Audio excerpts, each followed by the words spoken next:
Please record, Your Honor. Standing before you is Victoria Tippett. She's represented by Hunter Bluen of Greenville Bar. She has been indicted on 3 charges, 2025 GS 0400, 737, 738, 739. Those charges are obstruction of justice, misprision of a felony, and accessory after the fact to a murder. Your Honor, the victims in this case is Cecilia Navarro. Her daughter was murdered in this incident. Her name is Jessica Barnes. As a brief background, Your Honor, this occurred on or about August the 1st and 2nd of 2024. Brandon Barnes, who is he's charged with murder, he was living at a residence in Pendleton with Miss Tippett, who had just recently moved there, but they were living in a house owned by, I believe his name is Mr. Herron. Mr. Herron has a granddaughter, Miss Mims, who's a co-defendant in this situation. There's 3 co-defendants. Brandon Barnes is charged with murder. Miss Tippett is charged with the 3 charges that I've already stated, as well as Kendall Mims as well. Jessica Barnes disappeared on August the 1st or 2nd. As way of background, like I said, Ronald Herron is the grandfather of Miss Kendall Mims. Mims and Barnes were in a prior relationship, and they actually had a young child together. Brandon Barnes and Miss Mims drove 2 vehicles that Mr. Herron had a financial interest in, and so he was concerned about the vehicles, and he ultimately put a GPS tracking device on these 2 vehicles that was driven by Mr. Brandon Barnes and then by Miss Kendall Mims.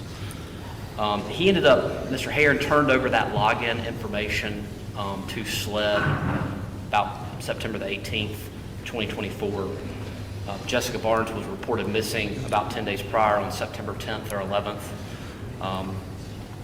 But again, this occurred on August the 1st or 2nd, 2024. When SLED and law enforcement started looking at those GPS tracking records, they saw that one of those vehicles went to a location on Twin Lakes Road about 9 different occasions between August the 2nd and August the 4th of 2024. And that location's in Pickens County, but close to Lake Hartwell. Law enforcement, once they saw that, they went out with some canine unit that was capable of detecting human remains, and they found off of a dirt path going down towards the lake, that dog did alert for human remains. After sifting through that burn pile, they did find items what appeared to be human remains. They obviously sent those off for DNA testing and talked to an anthropologist that works at Clemson, and they were able to determine that it was human remains.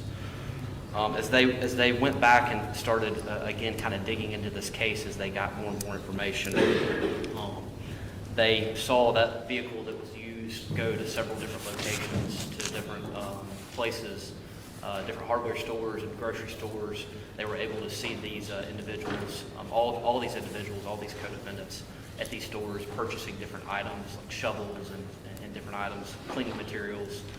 And they ultimately determined that they used these materials to dispose of the victim's body out on Twin Lakes Road, and then to clean up the crime scene where this murder occurred in the city of Pendleton at the home of Mr. Herron. I guess during the course of this, like I stated, Miss Barnes, Jessica Barnes, the deceased in this case, was reported missing to Pendleton. She was reported missing by Brandon Barnes, Miss Mims, and Miss Tippett.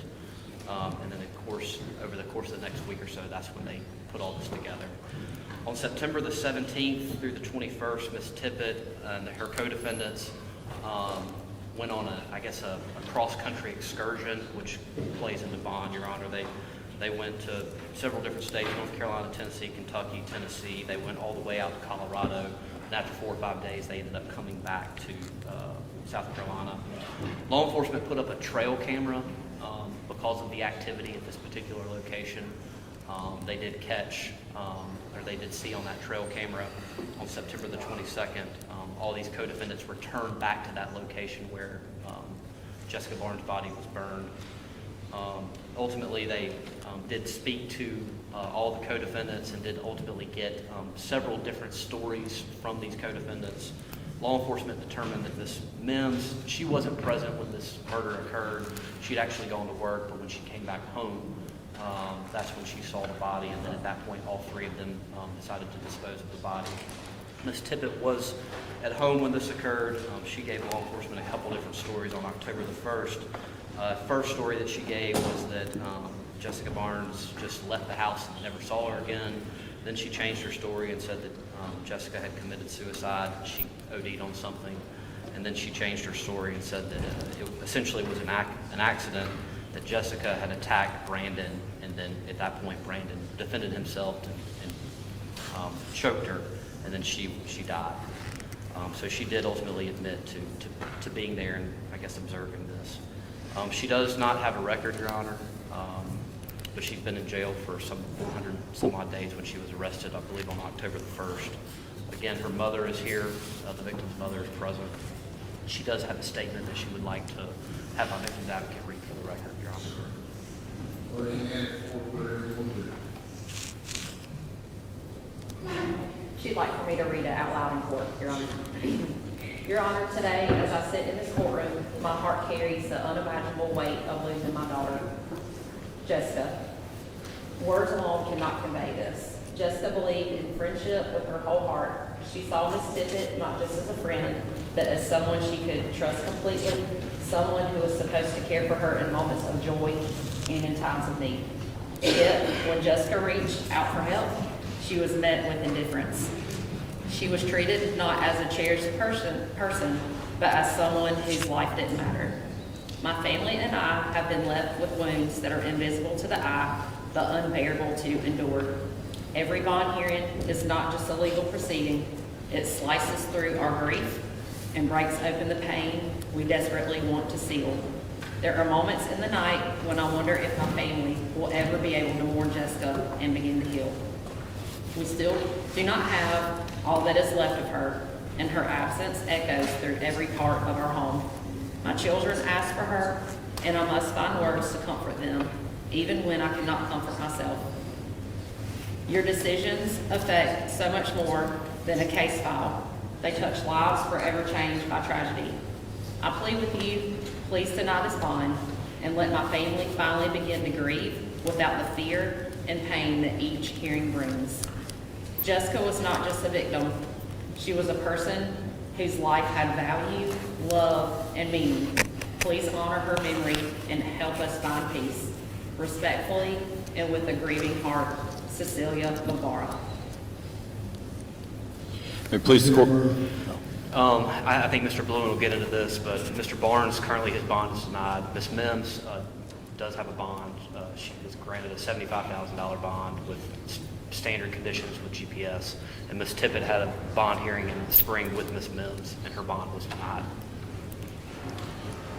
Of the two, who was more complicit or zero to 10?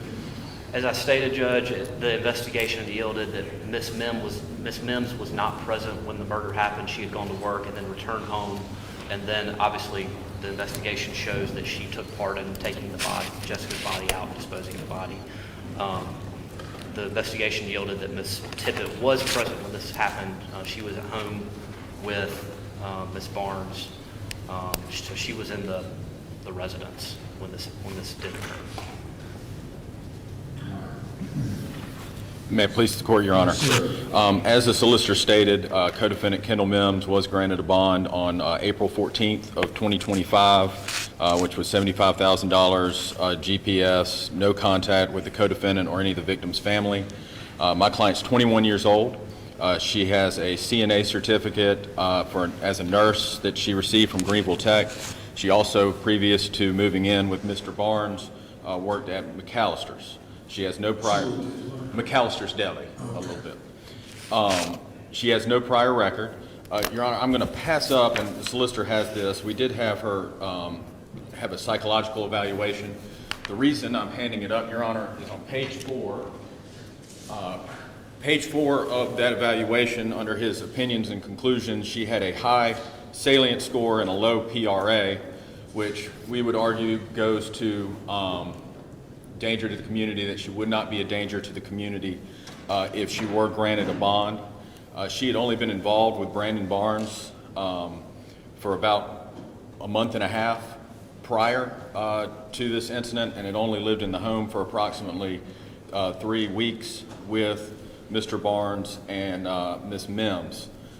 She did not have a vehicle. I guess Mr. Barnes had picked her up and brought her to Anderson, and she wasn't working at that time. Her job apparently was to take care of Mr. Barnes and Mrs. Mims' child while Ms. Mims went to work. That was kind of what her duty was. Looking through discovery, it is apparent that Mr. Barnes was both physically as well as psychologically and potentially sexually abusive toward all of these women. It's our position that Ms. Tippett, once she got involved with Mr. Barnes and moved to that house, she had nowhere to go, and then he became abusive as he was to all of the women involved. Like I said, physically, sexually, and psychologically. If granted a bond, she would live at 235 Miller Road in Belton, so she would stay here in Anderson County. Who lives at that address? Jamie Shaw lives at that address. He's a family friend. I pulled his prior record history as no pending charges. The only sort of charge he ever has that he convicted of was a 2017. It looked like a pill case. He got 2 days time served. But since then, nothing. I don't even think any traffic tickets since then. She would have to, because of a warrant related to all of this, have to go to Pickens County, obviously first, to get served with that warrant and have a bond hearing there. What is that charge for? The actual disposing of the remains, since Twin Lake Road was in Pickens County. So, Your Honor, I do not believe she's a flight risk. She's been in South Carolina for approximately 18 years. Like I said, she's worked as a nurse. She's educated. She's got no prior record.